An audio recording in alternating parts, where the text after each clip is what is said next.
You guys will find in life there's challenges.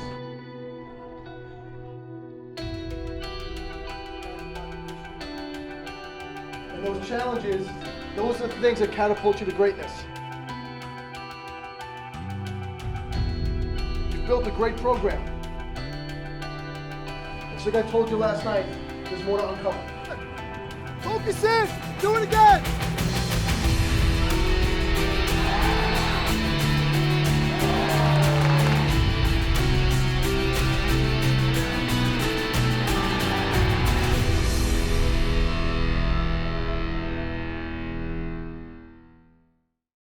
In athletics, we always casually talk about other sports and what makes sense for Marquette. If you look at our location, if you look at our facilities, we're a little bit landlocked. I mean, there are sports that we just couldn't compete in. Mike was able to provide a lot of facts and data, and that's what gained steam at that point was, I would say, adding lacrosse as opposed to adding a sport. On December 16th, 2010, Marquette University announced the addition of men's and women's lacrosse, becoming the first Division I lacrosse program in Wisconsin. We kind of fall off the map after March, and our golf program is terrific, and our track programs are growing and really competitive, but they're not spectator sports. They really don't give you a great opportunity to build communities. So when we were looking at sports, we were really focused on the spring. It wasn't such a crazy idea the more you heard what he was saying, where it could bring 45 students from the East Coast, which is a newer market for us when we joined the Big East. You take Marquette University, you take these two populations, and there's a pretty good marriage there. Marquette's first step in building a program was to find a head coach. The athletic department hired a consultant and went to Baltimore for their search. It was important for me, if they're going to do this thing, that they do it right, so other schools can say, look at Marquette, look what they've done. We'd like to give it a chance. We want to use the Marquette model. Well, I think we went in looking for who's a really good lacrosse coach that will come to Milwaukee.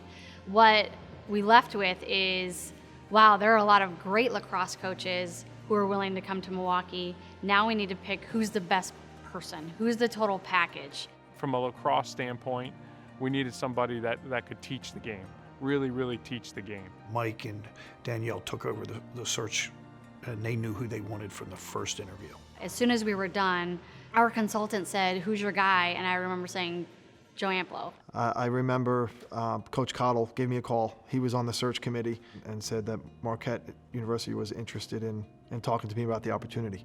I could tell when Joe Amplo came into the room, there was some real goodness there as a human being. I said to myself that this is me, right? I care for the whole person, challenge, support. That's who I want to be as a teacher and as a coach. Marquette fully invested in lacrosse from the beginning by bringing in entirely funded scholarship classes, unlike other startup programs. But Amplo still had a tall task, filling an entire roster for a brand new program in an area without an established lacrosse community. There were really two variables that we had to have. One, they had to hold the lacrosse stick the right way, and two, they had to have a pulse. We tried to go to the best high school programs that I knew understood how to have a championship culture and knew about winning. And I didn't necessarily want the best players on those teams because I knew right away we weren't going to be able to recruit those students, but I wanted kids who understand how to be a part of a great team. A lot of people said that I wasn't a Division I lacrosse player. Even my high school lacrosse coach, like at times, said like you should probably look at Division III schools. I had a few D2 offers. They fell through. I ended up committing to a D3 school. Wasn't really happy with it. I thought I was going to play college football. Was looking for a one single A school. Ended up not getting anything. Only had one AA offers. You know, we really looked at everybody, and some guys recruited themselves here. I call him, Coach Amplo, what's up? It's BJ Grill. Hey BJ, how's it going? It's going good. How's school? It's good. So why weren't you recruited by anyone? I go, I'm short, people don't like me, I work harder than everyone, I just want to play lacrosse. He goes, I looked at your game film, we have a spot on the team for if you want to take it. All right, I'm in, I'm good, I'll take it, I'll come. He called me, he's like, hey, it's Coach Amplo, want to meet at a diner. He's like, do you want to take this chance with me? And I'm like, this is the only D1 offer I'm going to get. It's my senior year. I was like, let's go for it. I wasn't thinking about Marquette at all, or lacrosse in Wisconsin. It was totally off the radar for me, but I ended up going here. For those kids, it was an opportunity to prove. And honestly, that was probably the most exciting thing for most kids we spoke to. Here you go, Whit. You deserve to have a great practice today. Hard, intense, enthusiastic. So tomorrow, you can be shot out of a cannon and have a great day. I think that they built lacrosse program the perfect way. You can go various different paths, and teams have done that. You can go the NJIT route, which is start a program and just play like immediately. You can elevate your club program, which is what Michigan did. But Marquette decided, okay, we're going to take a year and we're going to find a coach, and we're going to get players to commit to that coach. And then the year after, we're not going to play. We're just going to practice. I think that most programs realize that 6 to 12 months is not enough time to go from not existing to actually taking the field and playing a game. It was hard for the players, I think, to sit around for a year and practice for a full year without playing an outside game, without competing against anybody. The first year, yeah, that was brutal. We were really hard on them. I'm not sure how those kids survived, truthfully.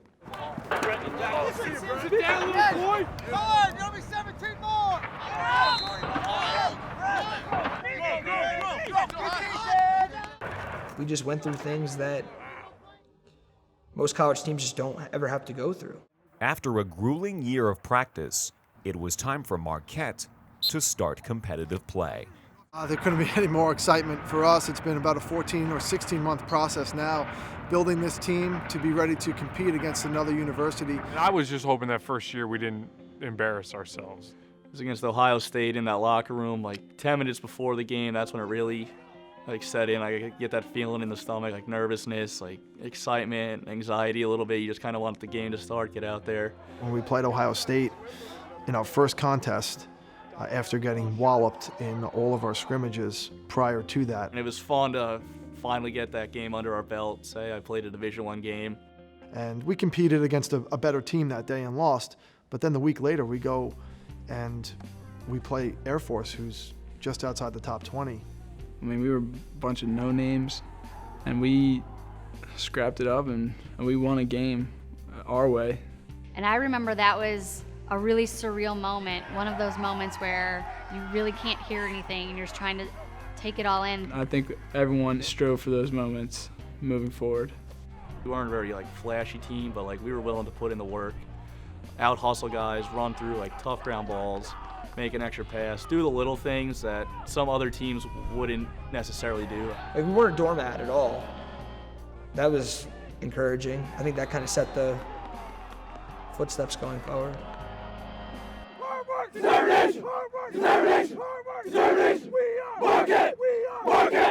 We lost a few games we probably shouldn't have lost, but that's a part of growing up.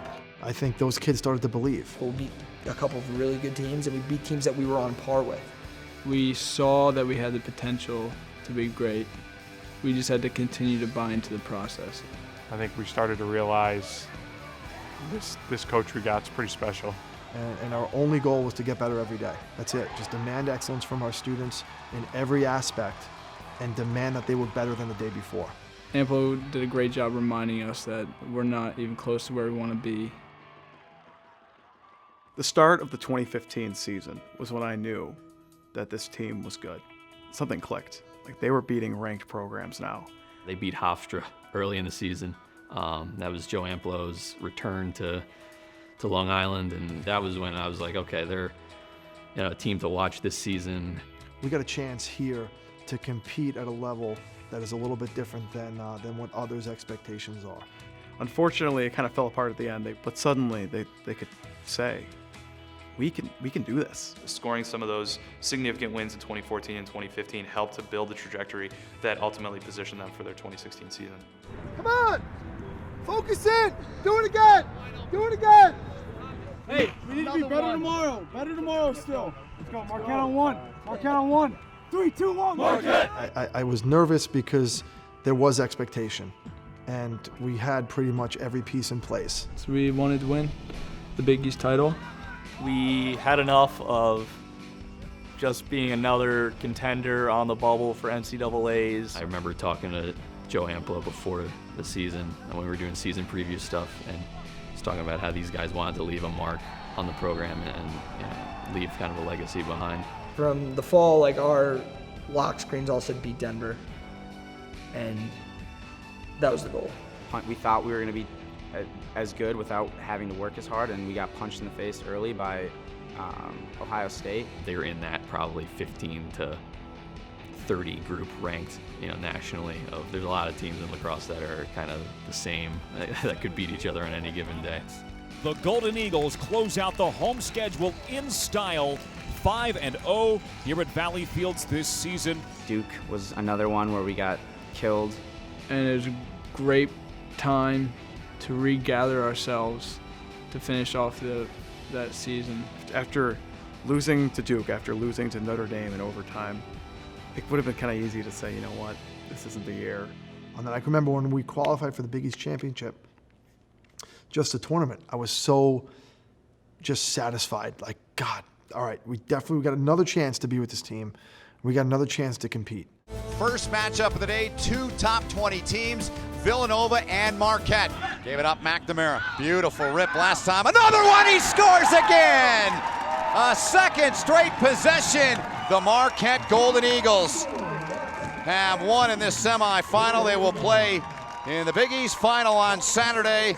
We knew Denver was one of the best teams in the country. They just won it the year before, the whole thing, national championships. They were always on our mind, especially because they literally throttled us every year we played them the previous 3. It's our last year. We're going to go. We're not holding anything back. We know we can run with these teams. It's been every time we've played these top-tier teams, the score gets closer and closer. Let's win one of these games. What's at stake for Marquette? Well, it would be a first-ever bid to the NCAA tournament and a first-ever Big East title for a program that didn't have lacrosse 5 years ago. I was very relaxed in that Denver game. And in the first half, I think we came out a little bit timid, as if we were just happy being in the Big East finals. Into the middle, Donahue on the good ball from Tyler Pace. Top of the crease gives Denver a 7-2 lead. Joe Amplo and his Marquette team have some work to do if they want to try and win their first Big East men's lacrosse championship. Halftime talk, Amplo said, listen, you guys have 30 minutes left guaranteed to play with each other. That's all you have. Just fight for it. Fight for each other, love each other, go do it. Marquette looking to rally from a first half that did not go the Golden Eagles' way. The third quarter just was a massacre on our end. Like, we beat them up. Fleming moving it. Shot comes, DiMache. Up top, Chrysler lets it fly and scores. May have hit off Kyron Clark. The finish for Tanner Thompson on the loose change in front. 7-7, Tanner Thompson brings the Marquette faithful to their feet here in Denver. I came from Zach Malolo standing on his head at the faceoff X, and our wing guys playing great. Liam Burns, I've seen him play amazing games, and that was probably the best game of his career. Something happened in that second half in the locker room, whether it was a pep talk or whether guys just all of a sudden became comfortable, took a deep breath, and we're like, all right, like, enough's enough of losing to Denver. Marquette has made its name as a program winning 1-goal games. They would like to do the same here as DiMache free. Andy DiMache with space. He delivers for Marquette. 10 seconds to a title for the Golden Eagles. Behind the cage, Denver has to double. Connor Gately gets rid of it. I look in complete shock. And Marquette is the Big East champion for the first time. And I remember just looking at my staff and saying, what just happened? There wasn't a whole lot else that indicated Marquette was going to be able to go to Denver and upset them. So, that was just an incredibly well-played game that was representative of the 4 years of development that the program had undergone. I just felt it in my bones. I was just like, yo, this is what we did. Thank God, yes, that's what we did. Going from that diner talk of with Coach Amplo, like, just trust me, we'll get there, and then seeing it all come to fruition 5 years later, it was just such a rewarding moment. People talk about signature wins. It was a pretty big signature. That's one of the best wins in the last 2 to 3 years that any team has had. And to do it on the road at Denver. Denver had never lost a Big East game coming into that, let alone lost to Marquette. I think it all goes back to Coach Amplo and what he built, and he built it. And it's the reason why we won. Marquette did not have a men's lacrosse program until 2013, and now they have knocked off the defending national champion and a team that had never lost to a Big East foe.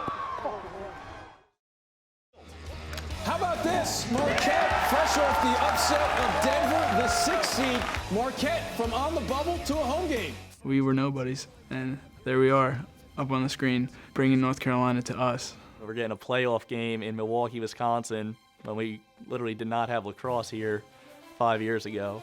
They did something no one else thought they would do. They made the NCAA tournament in record time. You talk about a matchup, so many storylines, but when it comes down to it, traditional power versus up-and-comer. It felt like a top-tier athletic event. People showed up. People were in huge support of our university. We pretty much had everything going for us that day, 32 degrees and snow, home field, sold-out stadium. So we just use that, like this is what we're used to. We go through this 8 months a year. This is totally in our advantage. Top and bottom from attack to mid. Here's McNamara with a shot, and that goes in. He knows every turnover is giving possession back to Marquette, who wants to keep this a low-scoring game. Free shot back of the cage. Thompson has put Marquette up in front. We caught fire. I didn't think we were going to lose. I thought we were winning the national championship. My big fear or concern was how much more athletic would Carolina be compared to us. Tagliaferri on the run, gets it to go, and North Carolina in the driver's seat up 4-3. There creates the double team. Cloutier, Beautiful amazing stick check by check. Buffoni. 2-goal advantage. Here's Blaine Fleming coming out of the timeout, and Marquette back within one. They just kept it close throughout. They were never out of it. On the roll dodge, striking to the cage, comes up with a huge answer for the Golden Eagles. Maybe like a minute or 2 minutes left, and they were killing the clock, and I thought, this is over. It's not even going to be close. Gives it off to Nelson. Quick shot by McNamara. And Marquette, they're not done yet, folks. And we get a goal on the man up, and I thought, there's no way we're losing this game. I really didn't think we weren't going to win until Tanner Thompson got hit in the calf with the wide shot.